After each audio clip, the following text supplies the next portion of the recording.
পশ্চিম আফ্রিকার দেশ গিনি ইসলামী ঐতিহ্য, সংস্কৃতি ও ধর্মীয় ইতিহাসে সমৃদ্ধ একটি রাষ্ট্র। অষ্টম থেকে একাদশ শতাব্দীর মধ্যে সাহারা পেরিয়ে আসা আরব ও বার্মা বণিকদের মাধ্যমে গিনিতে ইসলামের সূচনা হয়। পরবর্তীতে ফুলানি ও মেন্ডিঙ্গো মুসলিম শাসক এবং সুফি আলেমদের দাওয়াতি কার্যক্রমের মাধ্যমে ইসলাম দেশটির সমাজ জীবনে দৃঢ়ভাবে প্রতিষ্ঠিত হয়।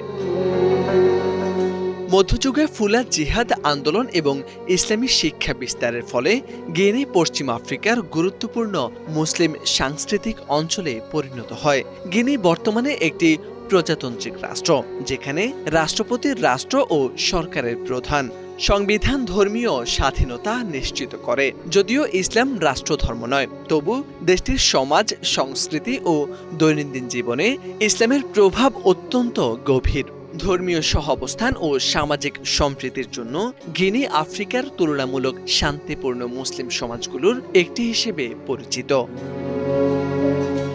প্রায় 2,45,857 বর্গ কিলোমিটার আয়তনের বৈচিত্র্যময় গিনির জনসংখ্যা প্রায় 1.5 কোটির বেশি। এর মধ্যে প্রায় 85 থেকে 90% মানুষ মুসলিম। রাজধানী কোনাক্রিতে অবস্থিত ফয়সাল মসজিদ দেশটির অন্যতম বৃহৎ ও গুরুত্বপূর্ণ ইসলামী স্থাপনা। এছাড়াও বিভিন্ন ঐতিহাসিক মসজিদ ও ইসলামী শিক্ষা কেন্দ্র গিনির ধর্মীয় ঐতিহ্যের সাক্ষ্য বহন করে।